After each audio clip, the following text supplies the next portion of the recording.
Не только дроны. Подчиненные Буданова взорвали важный склад в России. Схватка пауков в банке усиливается. Кто съел старого друга Путина?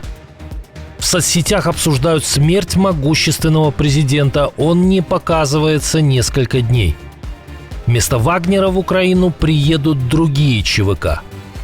Российская экономика летит в пропасть. Очередной промышленный гигант объявил об огромных убытках. Жизнь станет лучше, жизнь станет веселее. Товарищ Ким довел семьи своих солдат до истерики.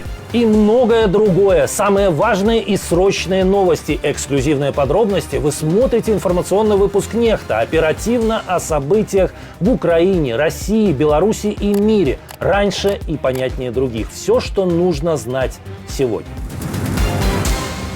Полиция Украины рассматривает российский след среди версий убийства бывшего спикера Верховной Рады Андрея Порубия. Правоохранители пока не готовы говорить, связано ли это преступление с убийством языковеда Ирины Фарион в июле прошлого года. Тем временем известные украинские политики высказывают более однозначные оценки. Это не рядовое убийство, это акт политического терроризма русской КГБшной банды. Заказчики убийства в Москве, в Кремле, на Лубянке те же, что убили Степана Бандеру, Романа Шухевича и тысячи других украинских политических деятелей, писателей, поэтов, ученых. Это убийство по приказу преступника Путина. Убивают, потому что боятся, от страха и отчаяния. Свободная и независимая Украина несет им смерть. Замаскированный под курьера киллер выпустил в Порубия 8 пуль во Львове. Убийца скрылся. Ненавидеть бывшего спикера Рады в Москве было за что. Порубий пришел в патриотическое украинское движение еще в 80-е годы. Был активным участником Оранжевой революции. В 2012-м присутствовал на памятном митинге на Болотной площади в Москве. Во время Евромайдана Порубий был его комендантом и руководителем отрядов самообороны. После бегства Януковича был назначен секретарем Совета безопасности, стоял у истоков создания Нацгвардии. В 2016-2019 годах был третьим лицом государства, занимая пост спикера Верховной Рады. А что там, что это горит?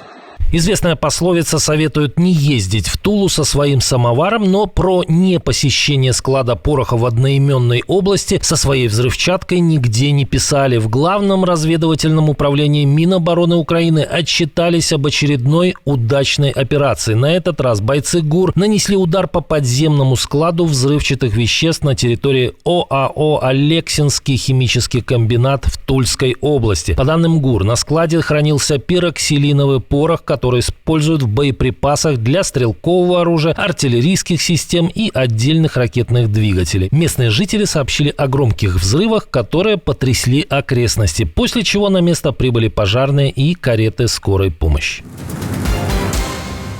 США готовы сделать неожиданный шаг в Украине, и он может перевернуть всю игру. Дональд Трамп обсуждает с европейскими союзниками привлечение американских частных военных компаний для работы на украинской земле. Об этом сообщает The Telegraph со ссылкой на источники в западных правительствах. Если план воплотят, американские ЧВК будут строить укрепления, возводить базы и охранять американские интересы и предприятия на территории Украины. При этом регулярные войска США на фронт направлены не будут. Трамп обещал это своим сторонникам из МАГА. Так Вашингтон ищет компромисс – поддержать Киев, но не ввязываться в прямое военное противостояние. Собеседники издания считают, появление американских ЧВК на украинской земле станет фактором, который сможет сдерживать Путина от новой агрессии. Планы с частными военными компаниями обсуждаются на фоне масштабных переговоров о гарантиях безопасности для Киева. Великобритания и Франция играют здесь ведущую роль, а сценарии рассматриваются самые разные. Создание буферной зоны между Россией и Украиной, развертывание до 30 тысяч европейских солдат, патрулирование украинского воздушного пространства и даже формирование Черноморской оперативной группы под руководством Турции для защиты судоходства.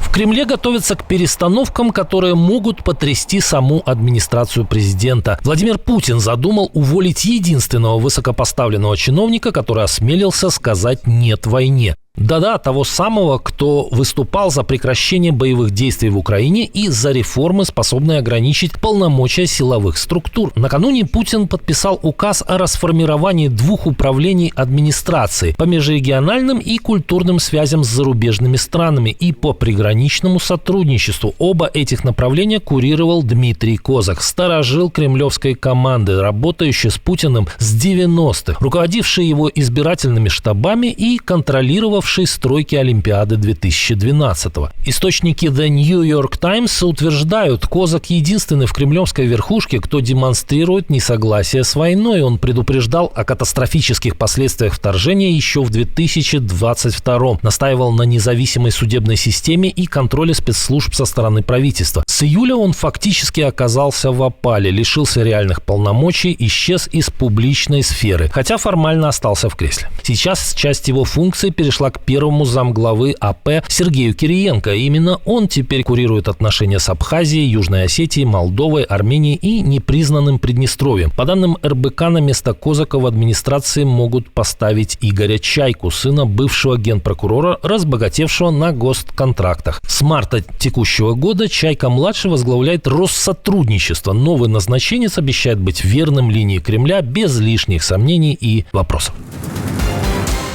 Мы видим, что темпы экономического роста, тем не менее, будут составлять не менее 1,5%. Пока министры рапортуют Путину о том, что ВВП хоть и гораздо меньшими темпами, но продолжает расти, экономика страны все глубже проваливается в кризис. После объявлений о переходе российских автогигантов на сокращенную рабочую неделю дошла очередь до финансовых отчетов. О масштабном убытке отчитался КАМАЗ. Минус 31 миллиард рублей за первое полугодие года. Для сравнения, еще в прошлом году за аналогичный период автогигант показал чистую прибыль в 3 миллиарда 670 миллионов рублей. Ситуация является результатом резкого падения продаж новых автомобилей в России и отечественных, в частности, из-за высокой ставки Центробанка. Она же является следствием высокой инфляции. А вот как это связано с войной, это гостайна. Западные политики высказываются о Путине все откровеннее. Очередным в этом ряду стал канцлер Германии. В интервью французскому телеканалу ЛСИ Фридрих Мерц рассказал, что хозяин Кремля давно ведет войну не только против Украины. Он, Путин, дестабилизирует большие части нашей страны, вмешивается даже в социальные сети. По нашим данным, ежедневно атакует инфраструктуру и пытается влиять на общественное мнение. На самом деле мы уже в конфликте с Россией. Мерц сделал тревожное открытие. Путин не просто амбициозен, он строит имперские планы и территориально стремится восстановить бывший Советский Союз. Мы все надеемся, что однажды сможем снова жить по-соседски с российским народом, но сейчас мы очень далеко от этого. Режим Путина – это захватившее государство клептократия, и с этим надо бороться годами. Ранее в интервью тому же телеканалу президент Франции назвал Россию Путина хищником-людоедом, стоящим у ворот Европы. В Йемене в результате израильского удара погиб глава сформированного хуситами правительства Ахмед Аль-Рахави. Удар был нанесен в четверг по столице страны Сане. О гибели премьера впервые сообщили израильские и арабские медиа. Теперь эти сообщения подтвердили и представители самой проиранской группировки. Мы объявляем о мученической смерти воина Ахмеда Галеба Ар-Рахави, премьер-министра правительства перемен и развития, а также ряда его министров. Они стали мишенью для преступного и коварного израильского врага. В заявлении движения Ансар Алла, более известной как хуситы, не уточнили, сколько министров погибли и какова судьба министра обороны. Именно глава военного ведомства был целью удара Цахал. В Израиле заявили, что погибли 12 министров. Хуситы, контролирующие значительную часть Йемена, включая столицу, с осени 2023 года регулярно проводят ракетные удары по Израилю и атакуют суда в Красном море, обосновывая свои действия солидарностью с палестинцами в Газе. Аксахал периодически проводит удары в ответ, как это было неделю назад, когда атака пришлась по президентскому дворцу. Хуситский режим террора учится на горьком опыте и продолжит платить очень высокую цену за свою агрессию против государства Израиль. Последняя акция демонстрирует, что Тель-Авив после ударов по Хамасу, Хезболле и Ирану всерьез взялся и за хуситов. Кто бы ни напал на нас, мы атакуем. Кто бы ни планировал напасть на нас, мы атакуем. Я верю, что весь регион узнает о силе и решимости государства Израиль. Спустя 2 года после того, как на постсоветском пространстве с подачи Валерия Соловья многие поверили в то, что Путин находится в холодильнике, в мировых соцсетях похоронили руководителя другого государства. Стоило Дональду Трампу исчезнуть из публичного пространства на пару дней, как по всемирной паутине начали расползаться самые мрачные догадки. «Не дождетесь», отвечают в Белом доме. Президент жив, здоров и даже собирается сыграть в гольф. Правда, опровержение не было официальным. Его сделал Axios со ссылкой на неназванного высокопоставленного чиновника Белого дома. Трамп действительно не появлялся на публике со вторника, что для него непривычно. Ранее СМИ заметили пятно на руке хозяина Белого дома, а тут Джей Ди Венс ни с того ни с сего заявил, что готов занять пост президента в непредвиденных обстоятельствах. Достаточно для мемов, догадок и даже паники. Кстати, многие считают, что Венс в таком случае был бы гораздо хуже Трампа. А что думаете вы? Пишите в комментариях.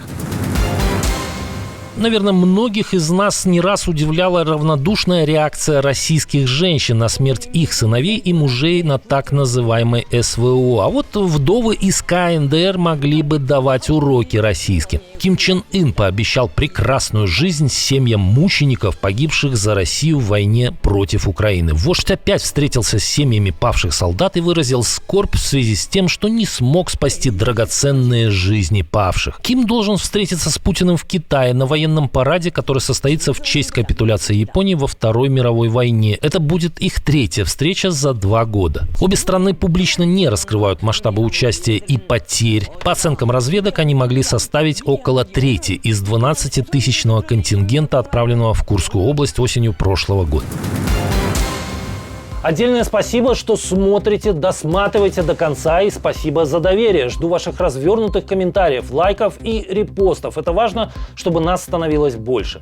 Прекрасного вам и продуктивного дня. На этом пока все. До новых встреч и хороших вам новостей.